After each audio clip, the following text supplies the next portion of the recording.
Here's the latest on the D-Hop sweepstakes. D-Hop is an elite guy. You and I, we want to go with DeAndre Hopkins right away. It makes sense to go get D-Hop. We lost Juju. We lost Harvey. Those are veteran guys. Yeah. Bring him in. D-Hop. D-Hop. The Kansas City Chiefs are on the clock. They trade their 4th round pick for DeAndre Hopkins. Could you imagine the pandemonium going on in there? D-Hop. That's who I would want. Shoot, why would I'm like, hey, D-Hop. Before you even name anybody else, D-Hop. So this past week, the Baltimore Ravens signed OBJ to a 1-year deal worth up to $18 million with 14, I think 13.8 guaranteed. Yeah. So with all reports indicating that the Cardinals are going to release DeAndre Hopkins, with the Patriots not wanting to pay up as far as draft assets, and the Chiefs not wanting to pay the remainder of his deal. My question to you is, JD, and also with DeAndre Hopkins, I guess the Cardinals have the early workouts. Hopkins is not showing up to those early workouts with the new coach they have, so he's not going to those. And the Jets are a new team apparently that's interested, but I hear the Jets are interested in every receiver. Like I with this whole Rodgers thing, I feel like the Jets are thrown out there in everything now. It's like, oh, the Jets are interested. Jets are interested. They've already signed 2 receivers this offseason, and they have to make way for the Rodgers contract. But so my question is, with this OBJ getting this about $15 million or $18 million or a deal, how does this impact how things are going to go with this DeAndre Hopkins negotiations if he becomes available in free agency? And do you think this prices us out potentially of the D-Hop sweepstakes? Ooh, boy, man, hit him over the head, OBJ. He got Joker. He did it. He hit him over the head. He got it. He was like, I'm sticking to my guns. Somebody gonna sign me. Somebody gonna do it, right? So good for him.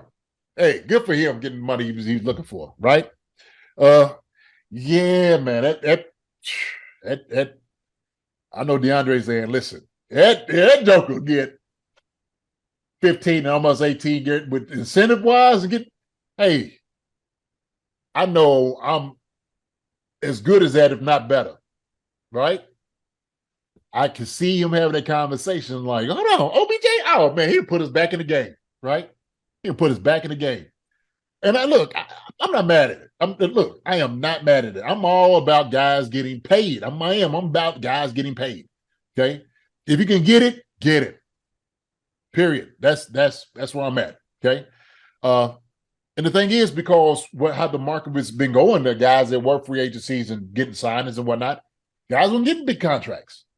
They was the owners and everybody, have been talking, trying to set the market, getting everything kind of under order. That's what they was trying to do, get it all in order. Yeah, it makes it difficult. Makes it a little grim, as far as, D-Hop signing. It's not impossible. I'm not saying it's impossible, but it always will fare on what does D-Hop want the most, okay? And then will we be willing to pay that, right? Will he be willing to take less than OBJ is making? You know what I'm saying? In a new contract, if the Cardinals release him, and it seems like, because what you said, he's not coming to they voluntary workouts anyway, so I don't really make that as a big deal. Shoot, you know what I mean? You don't have to be there anyway. New coach, though. I don't care. I don't care who it is. D-Hop have been in the league for 10. Yeah, it's not going to be in the league for 10 years, about year 11. Hey, and if D-Hop has his own workout and things that he does, the new coach would know, like, listen, you know what? I get it. Okay. If you have your routine, I don't want to interrupt that whatsoever. I know guys, I've been there and I heard different people talk. And when veteran guys, man, when you have a new regime come in, it gets a little testy. And so, you might have a guy come in like, yeah, we need all the guys here because we need to set a standard and an example. Like, wait a minute, hold on. I've been doing all this before you even thought about getting hired. Okay. Why would you interrupt my routine for the things that you're trying to set? Like, and nothing wrong with that. Nothing wrong with a coach trying to set a standard, doing things his way. Okay. But there is like this, there's a rule, there's understanding with coaches and veterans on how they do things. It really is. You have to have good rapport. And so with the younger guy who's trying to make a roster, who's trying to make some type of influence, hey, they need to be there. No doubt about it. There ain't no if, buts, or maybes. A guy that's established in the league, one of the best in the league, who is a hard worker. You never heard anything bad as far as like being, if he works hard or not. I don't think it's even an issue. I'm sure they've had a conversation, if anything, like, hey, look, D-Hop, we don't need you here, okay? Just letting you know on board, we got things out here. I'll talk to you. And I'm sure the head coach is probably talking to him directly. Other guys, he ain't picking the phone up for them guys. Just not. It's just how things work.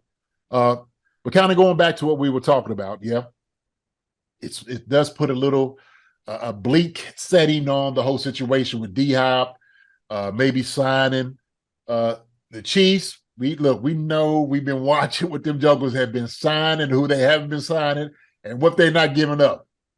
And boy, them jokers, I don't know if they trying to do 15, 18 million for anybody. Okay. Unless your name is Patrick Mahomes and Chris Jones, right?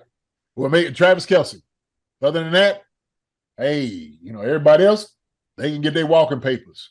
Okay. They trying to do something different. They've been successful so far doing it. But I don't know, man. I don't know where it puts everything. But here's the thing. Look, Marcus, let's be honest here. As much as this been going on this whole entire offseason, but we don't know what these guys are thinking. We have no idea what these jokers are going to do. Okay. They can pull a rabbit out of their hat so fast. Looking at guys that we never thought of they might be looking at before. Guys getting signed different places that we never thought was going to work. We just didn't see it. This off season is a conundrum. It really is. We just don't know. And as much as we think we know, and the things that we do here, they have a whole different mind of what they're doing. Okay, they have a whole different staff and scouts and everything that they're doing. And even when they're putting these reports out, and you're hearing things from different guys, and this involved. And hey, Veach is the only one, him and Andy's, and they making the choices. And Hunt, believe me. So that's how that thing works. Yeah. I think because I've seen some comments on our YouTube channel, people saying that Veach and the Chiefs are playing money ball like the Oakland A's in MLB, not really wanting to pay anybody, just kind of like looking for the hidden gems all over the place. Yeah, they had a league. Well, how are we going to do it? So we're going to make this work. Okay, we see it. We see it happening. We see it happening right now. That is apropos. It really is. So, and they've been able to get away with it. It's been successful. They've been winning. So, that's the formula right now. But even with that formula, right, there might be just something thrown into that. Might be like, wait a minute, hold on, we didn't even see this thing coming. Hopefully, we talking this thing up. But and like I said, I'll go back to D-Hop. Would he take less to win a championship or win a ring? Okay, because so would it be based off? It'd be based off his legacy, and what he wants to get to the game. Our guy Marcus Spears, he agrees with us. He wants D-Hop to go out to Kansas City because he sees it. He knows, like, man, D-Hop, he's such a great wide receiver, a great guy. We want a guy like that. You want a guy like that to get a ring. Okay, mm-hmm. You really do. And so, certain guys that you cheer for, D-Hop is one of them. I love for him to see him in the Chiefs jersey. I love him to see him in KC. Love to see him here. Will we be able to make it happen? That's the question. Yeah, hopefully. And I will say, you mentioned, Mahomes' contract, Chris Jones' contract, Travis Kelce. I think we may have gotten a little spoiled because Travis Kelce is taking what he's taking, because he could ask for the King's ransom based on what his production. So I think we have gotten spoiled with some of these guys getting Mahomes doing a 10-year contract to spread it out, so he didn't take a lump sum like I think Burrow was asking for $50 million a year or something crazy. So yeah, I think we're a little bit spoiled in the Chiefs Kingdom. That's why we're hoping all these guys take these discount type deals. But right, what are you gonna do? Man, it's part of the deal, man. It's part of the deal. So I'm still holding out hope that, they say that they might cut D-Hop and then they'll take anything at this point, any kind of draft pick. I'm still holding out hope that the Chiefs are hosting, Kansas City is hosting the draft. So I'm saying, I'm just thinking about, and we said it on one of our early podcasts, I think that what will excite a fan base, even people who are on the fence with D-Hop, everybody, fifth round, whenever everyone's kind of falling asleep in the fifth round drafts, all of a sudden Chiefs trade Arizona Cardinals and Chiefs. Cardinals run out on the clock for the fifth round pick.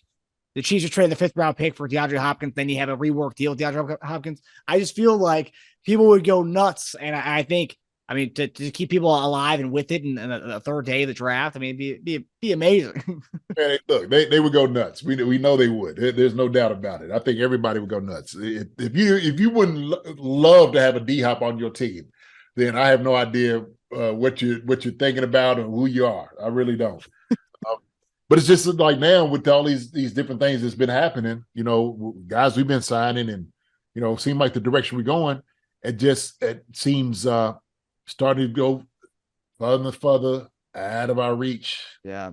I hate to say it, but it seems to keep going like that. God, like, oh man, OBJ signing really threw a monkey wrench in that sucker.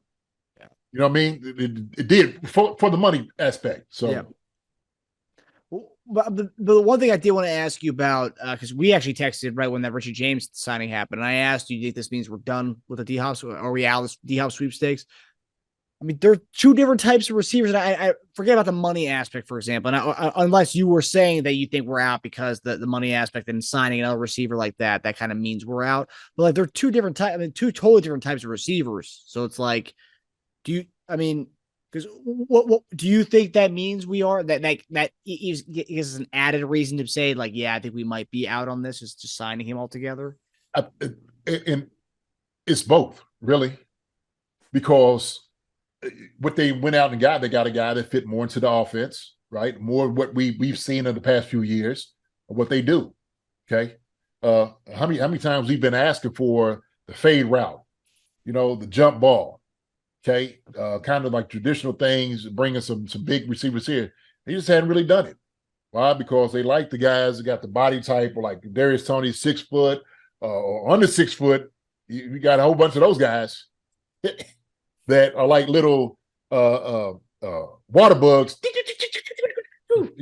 Heck, every single player I watched on James was like reverses, things what we do, right? Throw to the flat, get open, find a window. Same thing with we know John Ross does that. It's slot guys. That's what they are. James plays bigger. Plays like one of my boys, man. Shout out to my boy, man, Bobby Washington, B. Wash, man. That's my dog. He's my roommate in college, and he reminds me a lot of him. He's a guy that was a 5'10" receiver, can make guys miss, but he played bigger than what he was. He just played bigger. Now I see that in James, man. He's like I said, he's learning to play a lot bigger than what he is. So when you see him and he gets up and he does a little might like that, and I'm like, look at that shot, show his muscle. There you go. Show all of it. Sure, go ahead. Be proud of it. But D-Hop, is definitely a different receiver. But it is so it is because they've been getting more of those that prototypical Kansas City guys, smaller guys here in this offense, to maybe the prototypical guy who is 6'1", 6'2", 6'3", and can go up and do all these different things, right? And then the money aspect. It's the money. I think it's the money. That OBJ is like, geez, okay. That really, because then all of a sudden you got to swallow some pride, okay, with that. It's like, okay, you know what? I probably could have signed for somewhere around 12 to 14 to win a championship ring, but OBJ going over here and getting that much money? That might be a little tough. I don't know, man. But hey, anything is possible, right? That's what that's what you did. I love that. That was from what's name, right? One of our post-game shows. Okay, yeah.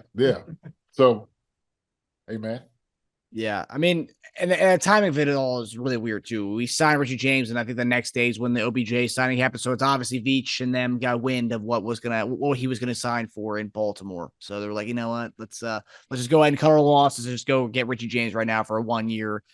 I haven't seen the numbers on it. I know it's a 1 year deal, but maybe I'm assuming it's the 1 year, $3 million special. I'm for assuming. Richie James. Yeah, Oh yeah. the Veach special. Look, man. Hey, look. The Joker only has it was 57 receptions. It was his best season. He had 23 before that, 6 and then 9. So that, I mean, I don't know how much he's going to ask for, right? He probably Yeah. did a Joker a favor. And so Okay, no, it was 1 year, 1 million. yeah. So he Wait, no, never mind. That was what he signed for last year um Giants. the Giants. Yeah, the details aren't out yet yeah, the details aren't out yet with what we offered him. Yeah. So 1 year deal. That's all I know. it's 1 year deal. So yeah, man. It's one of those prove it, prove what you can do. Yeah. Okay. Hey, yeah, we had a great year last year. But we need to prove a little bit more. Yeah. So yeah, it'd be interesting to see. And he also provides a little bit in the special teams room. And you're right. One thing we did talk about last year was, having the jump ball guy, having the Josh Gordon. We were on that. Josh Gordon, look what he's doing in the XFL right now. Tie for third in receiving touchdowns in the XFL right now. last year's, oh yeah, well, that's not surprising. It's not surprising at all. You know, but we weren't looking for that for the Chiefs. I guess not. No, he has in 8 games played. Josh Gordon's got 27 catches for 379 yards and 4 touchdowns. So he's excelling in the XFL. Good for him. Yeah. But I guess we've moved on. That's our guy, man. I'm always a Flash fan. Put it that way. Hi, everybody. Thanks for watching. Subscribe here to get the latest from the show. Also, be sure to check out the best clips from Chief Concerns. And if you prefer to listen to the show, subscribe and follow us on Apple Podcasts, Spotify, and anywhere else you get your podcasts.